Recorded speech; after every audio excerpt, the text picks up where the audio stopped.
Hello, welcome to the solo show. My name is Shakeem Nottingham, and we have Brittany Michelle, also for the solo show. Hi, how are you? today at 4 o'clock downtown at the World Cafe. Is it the Queen?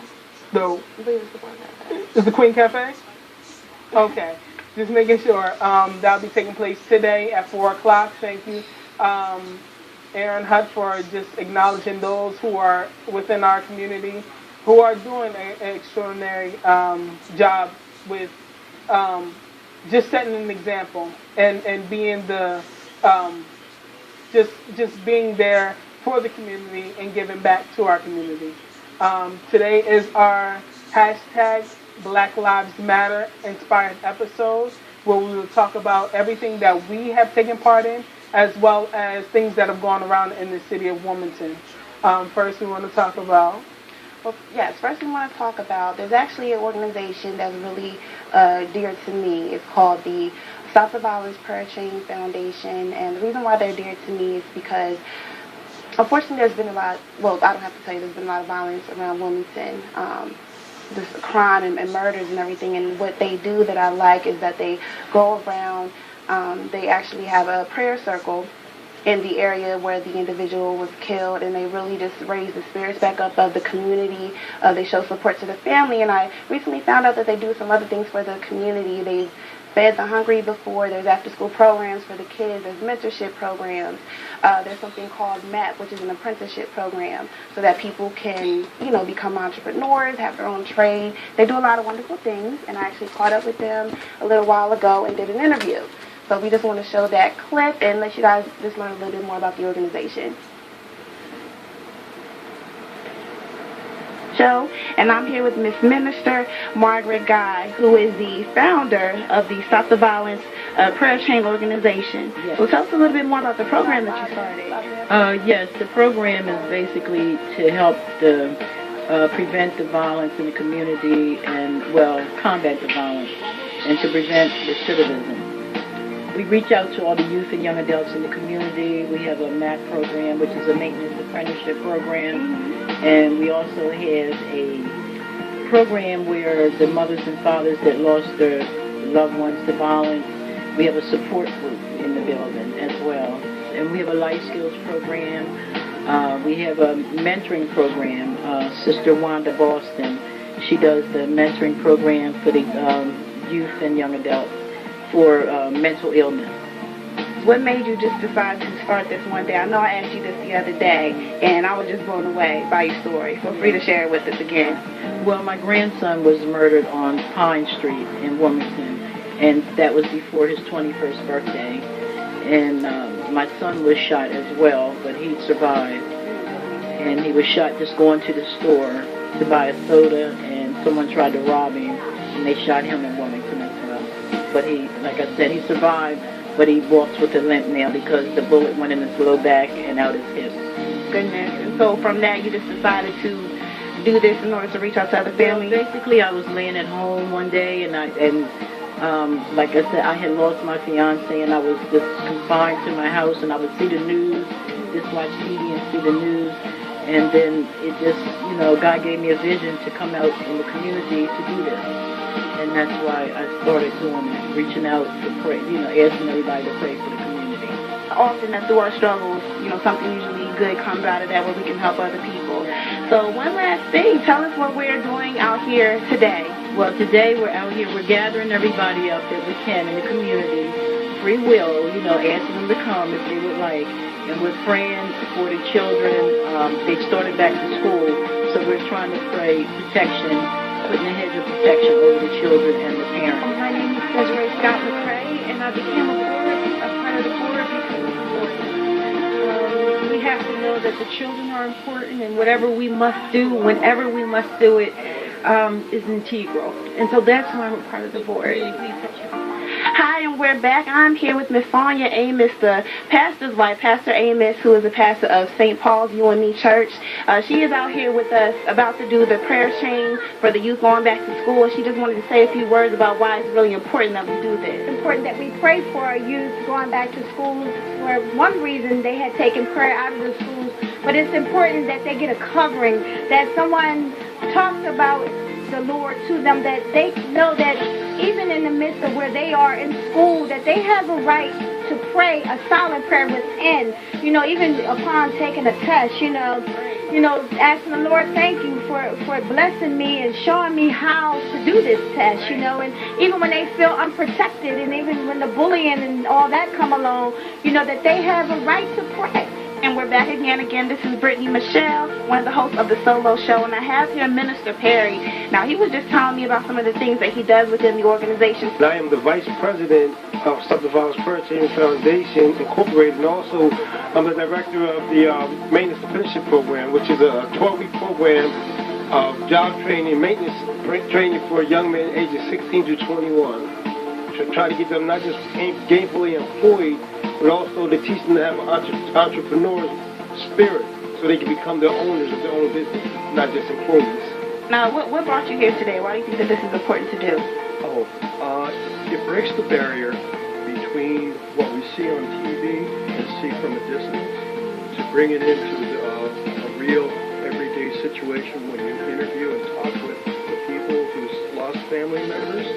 And I think there needs to be a next step in that process. Hi, I'm Sister BJ Brown, Barbara Jean, but everybody calls me BJ. I'm doing this because I am really tired of waking up every morning and hearing about the bad stuff that's happening in our city. And I don't know what I can do, but I'm going to do whatever it takes to try to turn that around. And you do that by loving people. And that's what I'm here for, is to love people and to pray with people. I'm Emily Schwenker. I'm on the staff of Trinity Presbyterian Church in North Wilmington. And I'm here for the same reason, to just support what you all are doing. It's way too much violence in this town, in this city, and we need to make a change.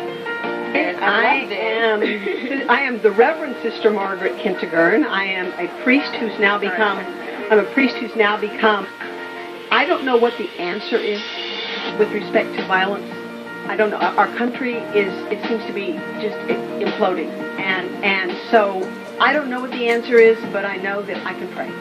And so I am here to pray and to pray for a change of heart for everyone, and to pray that somehow we can find a way to stop the violence, to reach out to the neighborhood and to people throughout the country.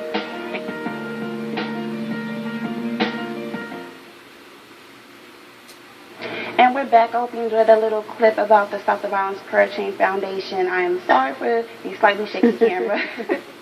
I'm sorry for the slightly shaky camera. My friend did try his best. So next we're going to be talking about... Next we're going to be talking about the UD big story that's been going around about the supposed nooses that were hung from trees. And how that pretty much stirred up some controversy with UD. We had the opportunity of going down there and talking with some of the students at UD, talking with some of the professors. We also got an interview with the president of the university, and also we also got some interviews with local people who. We got the students, we got and we also got some people who are advocates for the community. Right. So we also have that in the video clip, but let me just give you a little background on what happened. About a week ago, there was some string hanging from a tree in the shape of a noose. The university put out a statement saying that it was at first lanterns that were hung up some time ago that were removed. The lantern bulbs were removed, however, the strings remained. And the controversy was that most of the people that was on campus never seen the string there before, never seen or haven't noticed it. Yeah, we have a little. Let's show you the clip. We're definitely going to talk more about the situation, because there are a lot of different opinions about what happened. I personally like to disperse the conversation. So let's go ahead into the clip so that you can learn a little bit more about what happened, and we'll talk about it when we come back.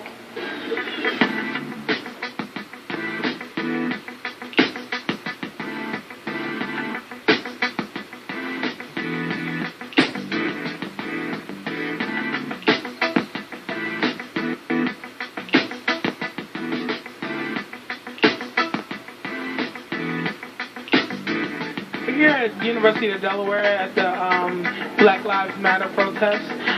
We're here with Court. And we would like to get his input on what happened supposedly yesterday. If you don't go to the school, that you'll see a lot of people are in different groups and we're all equal but separated, and no one's actually really together. So for something like this to happen and to try to play it off like it's a joke or like it's something that's so trivial doesn't make a cause for it at all. Even if it was like something that we're going to put a lantern around, I don't think for something like that it shouldn't happen. So.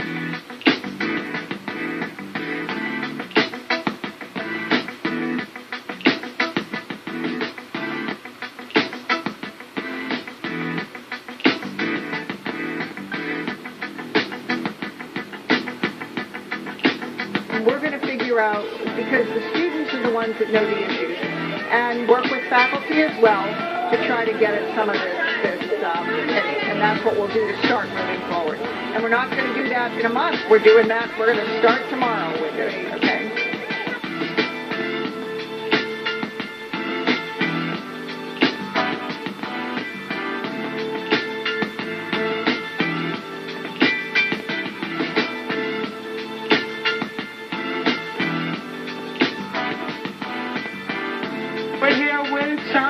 From One Village Alliance, and your name is?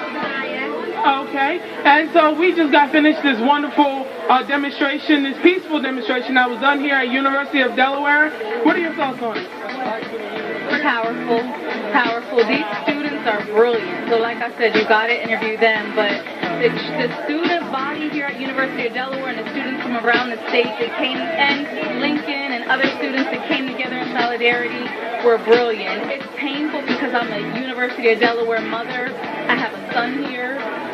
So I have mentees, I have children. I'm so proud of all these brilliant kids. But to know that my son is here and there's this level of pain, there's this climate that's fertilizing, this racial tension is happening here at the University of Delaware, it's something that needs to be addressed.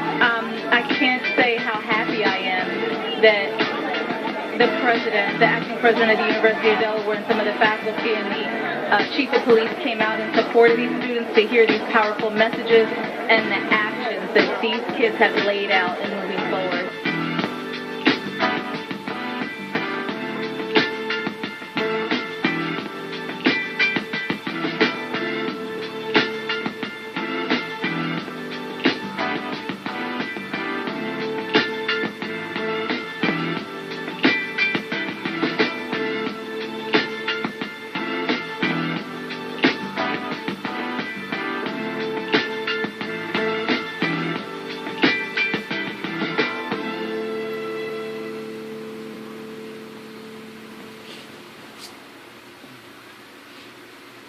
Everybody, I'm Barbara from Solo Inc., and I am here at UD after the peaceful protest that took place today regarding the event that happened last night at UD. And I'm here with, are you guys students at UD?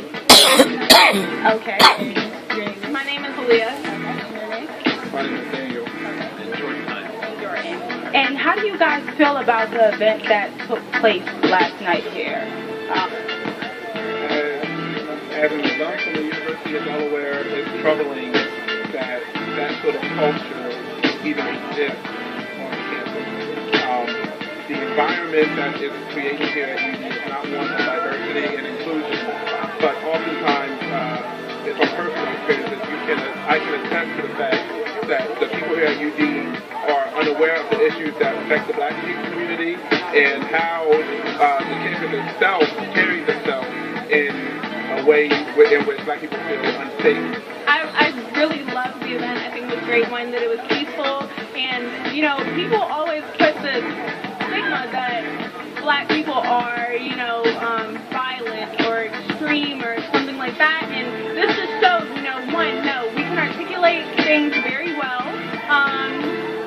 and we are respectful, and we just really care. And I was so happy to see that there was no censorship on the issues.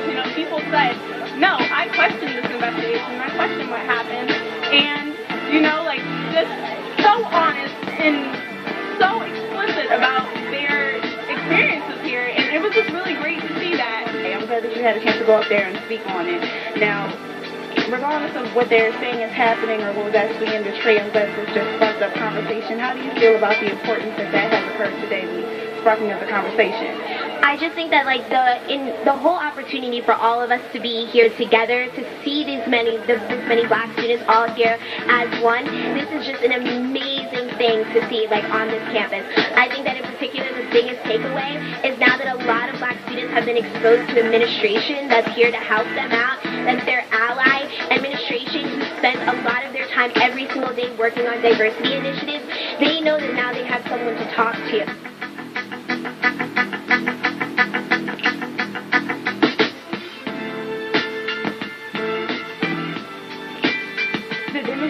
Today that was held at UD for the event that happened last night, which was allegedly a noose being hung from apparently one of these trees right here in front of Mitchell Hall. It went very well.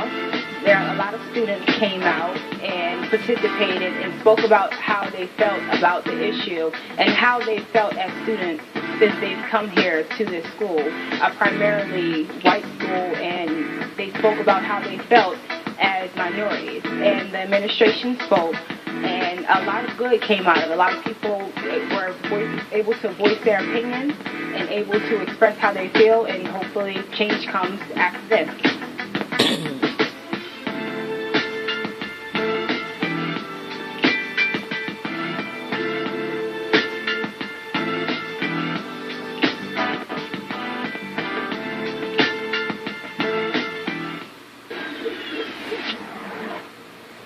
All right, so we're back. Yeah, thank you guys for watching the clip. So as we said, we were just going to talk a little bit more about that. So, okay, so from your understanding, what exactly happened? What's your opinion on it? And then I'll say mine. Okay, so the way I feel what happened was that there was a mistake at hand.